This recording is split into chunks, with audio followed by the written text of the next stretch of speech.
चंपारण गांव में ममता की एक छोटी सी इस्त्री की दुकान थी। वह गांव के लोगों के कपड़े इस्त्री करती थी और उससे जो भी कमाई होती वो अपने बच्चे की पढ़ाई लिखाई और घर खर्च पर लगा देती थी। राजू और छुटकी के पिता के देहांत के बाद ममता को अकेले ही घर के सारे काम करने पड़ते थे। चलो बच्चों, जल्दी उठ जाओ वरना स्कूल के लिए देर हो जाएगी। मम्मी, आज मुझे स्कूल नहीं जाना। मास्टर जी मुझे रोज मुर्गा बना देते हैं। क्योंकि तुझे गणित के एग्जाम में अंडे आते हैं। देखो बच्चों, स्कूल जाना बहुत जरूरी है। तुम लोग अच्छे से पढ़ोगे लिखोगे नहीं तो फिर अच्छी नौकरी कैसे करोगे। ममता वापस घर जाकर लोगों के कपड़े इस्त्री करने लग जाती है। इधर राजू और छुटकी स्कूल से वापस आ रहे होते हैं। यार चुटकी, मुझे लगता है हमें भी मम्मी के कामों में हाथ बटाना चाहिए। हाँ, हमारी मम्मी कितना काम करती है, हमें उनकी मदद करनी चाहिए। ठीक है, आज हम घर जाकर मम्मी के कामों में हाथ बटाएंगे। राजू और छुटकी बात करते करते घर पहुंच जाते हैं। तभी वह देखते हैं कि उनकी मम्मी ममता के दोनों हाथों पर पट्टी बंधी है।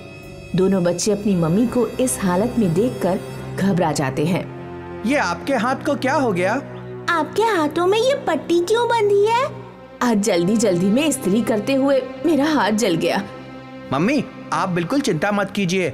आज से मैं सारे कपड़े इस्त्री किया करूँगा और मैं खाना बना दिया करूँगी। मेरी वजह से मेरे बच्चों को काम करना पड़ेगा, ये मुझे बिल्कुल अच्छा नहीं लगेगा। आप बस आराम कीजिए, हम सब संभाल लेंगे। तभी गेट पर पड़ोस में रहने वाले मुरारी चाचा आ जाते हैं। अरे, मेरे कपड़े इस्त्री हुए कि नहीं हुए? मैं अभी कर देता हूँ चाचा। राजू फटाफट कपड़ों को इस्त्री करने लगता है। तभी गलती से वो कपड़े जल जाते हैं। अरे नालायक, जब कोई काम ठीक से करना नहीं आता तो करते क्यों हो? मेरा 2000 का कुर्ता जला दिया। अब मैं दावत में क्या पहन कर जाऊंगा? माफ करिएगा चाचा, गलती से आपका कुर्ता जल गया। तुम्हारी माफी का मैं क्या करूं? मेरा तो कुर्ता तुमने बर्बाद कर दिया। आप चिंता मत कीजिए, मैं इसे ठीक कर दूंगा। अगर शाम तक ये कुर्ता मुझे पहले जैसी हालत में नहीं मिला तो मैं पूरे 2000 रुपए लूंगा। मुरारी चाचा वहाँ से गुस्से से चले जाते हैं। राजू और छुटकी उदास हो जाते हैं। उनकी बातों का बुरा मत मानना। चलो, मैं तुम्हारे लिए गर्मा गर्म रोटियां बना देती हूँ। उनकी बातों से ही पेट भर गया। अब मैं ये जले हुए कुर्ते को कैसे ठीक करूँ? हमारे पास तो 2000 भी नहीं है। छुटकी रोटी के लिए आटा तैयार करने लगती है और आटे में बहुत ज्यादा पानी गिर जाता है। हे भगवान, ये क्या हो गया? क्या आज हमें रोटी तक नसीब नहीं होगी? घर में इतना ही आटा था और वो भी गीला हो गया। छुटकी जोर जोर से रोने लगती है।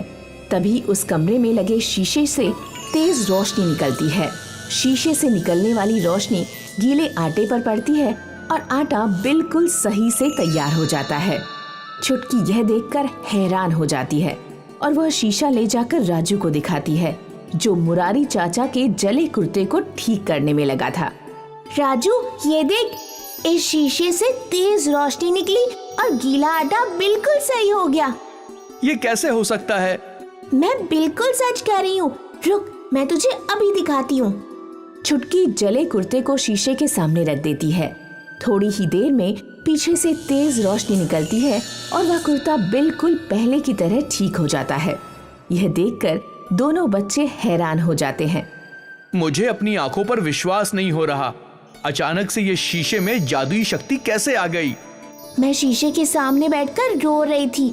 अचानक से जादुई रोशनी निकली और गीला आटा ठीक हो गया। तभी राजू और छुटकी उस शीशे को लेकर ममता के पास जाते हैं और ममता के सामने वह शीशा रख देते हैं। शीशे से तेज रोशनी निकलती है और ममता का हाथ बिल्कुल ठीक हो जाता है। मेरे हाथ बिल्कुल ठीक हो गए, ये कैसे हो सकता है? तभी मुरारी चाचा अपना कुर्ता लेने आ जाते हैं। मेरा कुर्ता सही हुआ या नहीं? नहीं तो मैं 2000 से 1 रुपया कम नहीं लूंगा। ये लीजिए आपका कुर्ता, बिल्कुल पहले की तरह ठीक हो गया है। मुरारी चाचा उस कुर्ते को देख हैरान हो जाते हैं और वहां से जाने लगते हैं। फिर छुटकी ममता को चमत्कारी शीशे के बारे में बताती है। ये किसी चमत्कार से कम नहीं है। हमें ऐसे जादू का इस्तेमाल नहीं करना चाहिए। हम इस शीशे को तोड़कर नदी में फेंक आएंगे ताकि कोई इसका गलत इस्तेमाल न कर सके। लेकिन मम्मी, ये सोचो कि हम इससे दूसरों की मदद कर कितना पैसा कमा सकते हैं। हमारी सारी तकलीफें दूर हो जाएंगी। हमें अपनी मेहनत पर विश्वास करना चाहिए। ऐसे शॉर्टकट से कमाए गए पैसे हमें विनाश की तरफ ले जाते हैं। मुरारी चाचा खिड़की से ये सारी बातें सुन रहे थे। आज रात में शीशे को चुरा लूंगा और महंगे दाम में बेच दूंगा। मुझे इससे बहुत पैसे मिलेंगे। मुरारी चाचा चुपके से रात में आकर उस शीशे को चोरी कर अपने घर ले जाते हैं। मुझे यकीन नहीं हो रहा, मेरे पास जादुई शीशा है।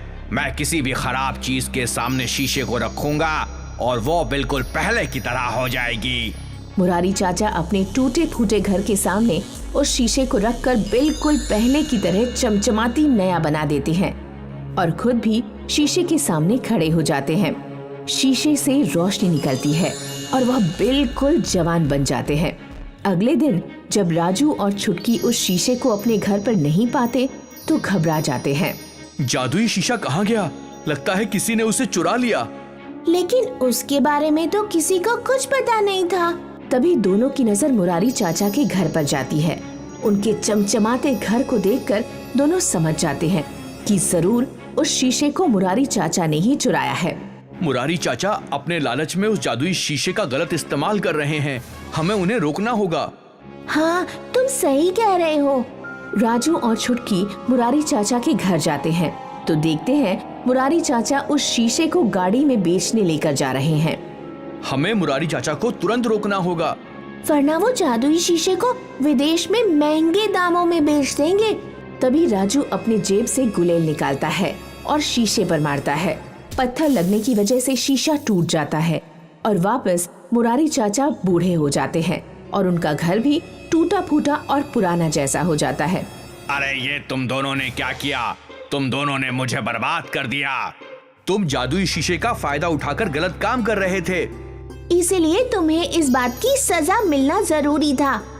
हाय राम, मैं तो लुट गया। राजू और छुटकी वापस घर आ जाते हैं। जादुई शीशे के टूटने की वजह से उसका सारा जादू खत्म हो गया। मतलब ये कि हमारी मम्मी का हाथ भी वापस पहले की तरह हो जाएगा। तभी वहाँ ममता आ जाती है। उसका हाथ बिल्कुल ठीक होता है। ये क्या? आपका हाथ तो बिल्कुल ठीक है। मुरारी चाचा को उनके लालच का फल मिला। तुम लोगों ने नेक दिल से उस जादुई शीशे का इस्तेमाल किया था, इसलिए शीशे का जादू वापस नहीं गया। सभी खुशी खुशी रहने लगे और मेहनत करके अपनी जिंदगी जीने लगे।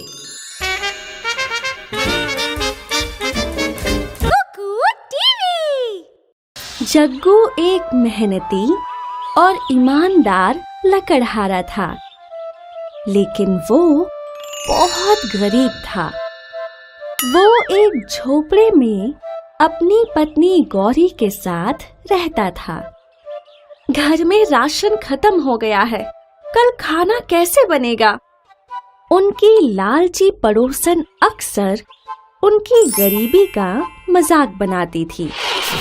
ये कैसा रूखा सूखा खाना है, ये तो मेरी गैया भी ना खाए। पड़ोसन की कड़वी बातों से उनका बहुत दिल दुखता था। मैं जंगल से लकड़ियां काट कर लाता हूँ, उन्हें बाजार में बेचकर राशन खरीदने के पैसे आ जाएंगे। जग्गू जंगल गया और एक एक कर लकड़ियां काटने लगा। वो एक बड़े पेड़ की टहनी को काटने के लिए कुल्हाड़ी चलाने लगा। तभी उसे एक आवाज सुनाई दी। मुझे मत काटो, मुझे मत काटो, मुझे मत काटो।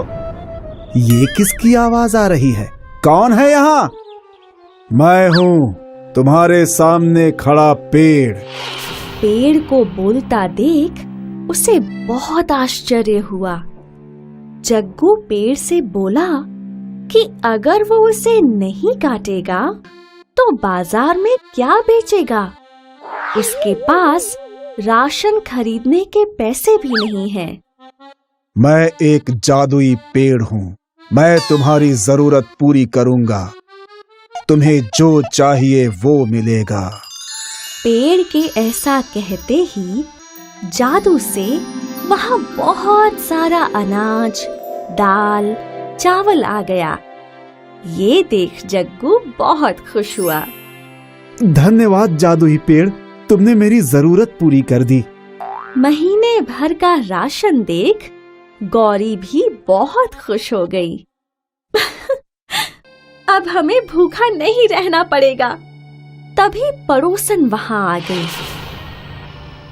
वहां रखा सामान देख, इतना सारा राशन इन गरीबों के पास। पड़ोसन ने गौरी को उसके बेटे के जन्मदिन की दावत का न्योता दिया। शाम को दावत में कोई फटी पुरानी साड़ी पहनकर मत आ जाना। गौरी के पास तो एक भी अच्छी साड़ी नहीं थी। वो दुखी होकर रोने लगी।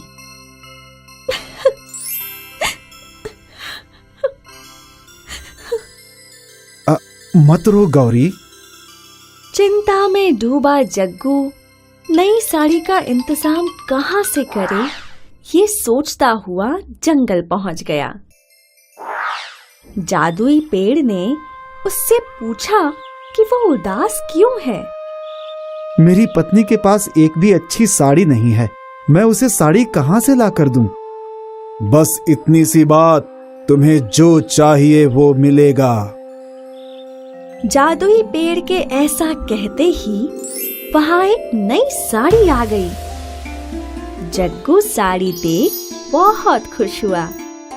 उसने पेड़ का शुक्रिया किया और साड़ी लेकर घर चला गया।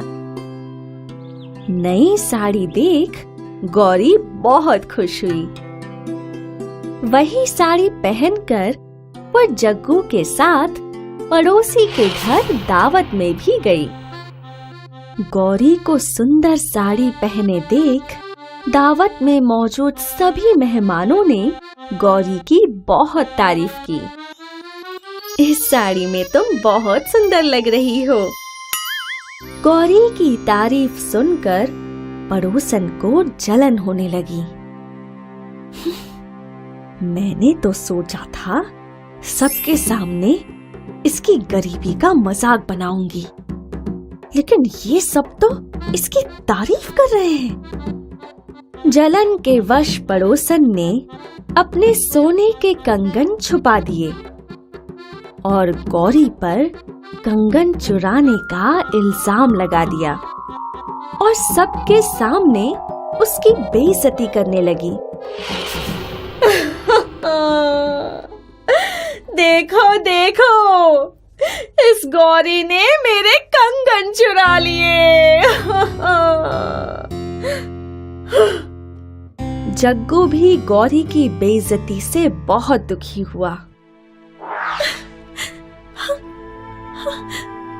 इतने महंगे कंगन हम कैसे लौटाएंगे? उदास जग्गू ने जंगल जाकर उस जादुई पेड़ को पूरी घटना सुनाई और रोने लगा। अब मैं वो महंगा कंगन कहाँ से लाऊं? पेड़ मुस्कुराया और फिर से बोला, बस इतनी सी बात, तुम्हें जो चाहिए वो मिलेगा।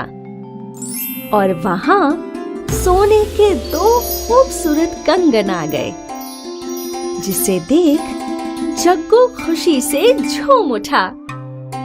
एक बार फिर उसने जादुई पेड़ को मदद करने के लिए धन्यवाद कहा और कंगन लेकर चला गया। जग्गू और गौरी ने वो कंगन पड़ोसन को लौटा दिए।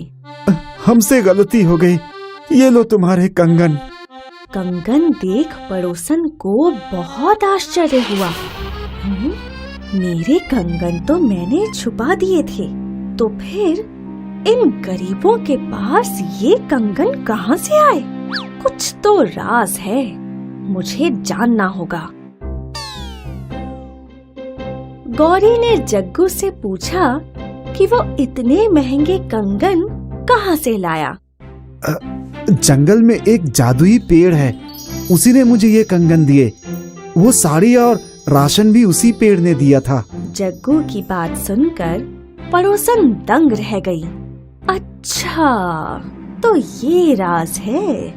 तब तो मैं भी उस जादुई पेड़ से सोने, चांदी, हीरे जवाहरात मांगकर बहुत बहुत अमीर बन जाऊंगी। अगले दिन पड़ोसन जग्गू का पीछा करते हुए उस जादुई पेड़ तक पहुंच गई। वहां उसने सच में जग्गू को उस पेड़ से बात करते देखा। फिर जग्गू के जाते ही वो पेड़ के पास गई। जादुई पेड़, चल जल्दी से मुझे एक 9 लखा हार दे दे। पड़ोसन के मांगने पर वहां एक चमचमाता 9 लखा हार आ गया। पड़ोसन खुशी के मारे पागल हो गई। लेकिन जैसे ही उसने वो हार गले में डाला, वो हार सांप बन गया। पड़ोसन डर कर चीखने लगी। उसने सांप उठाकर फेंक दिया और जादुई पेड़ से पूछा कि उसे सांप क्यों मिला, जबकि जग्गू को उसकी मनपसंद वस्तु मिली।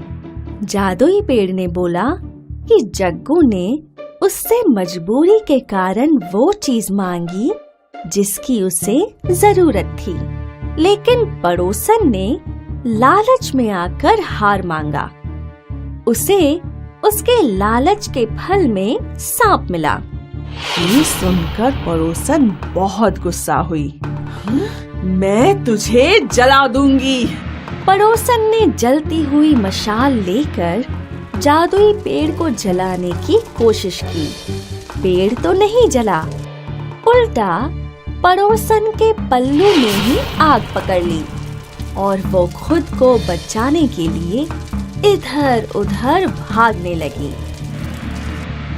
इस कहानी से हमें ये सीख मिलती है कि मेहनत और ईमानदारी से काम करने वाले को अपनी जरूरत की हर वस्तु मिल जाती है, लेकिन लालच करने वालों को कुछ नहीं मिलता, क्योंकि लालच का कोई अंत नहीं है।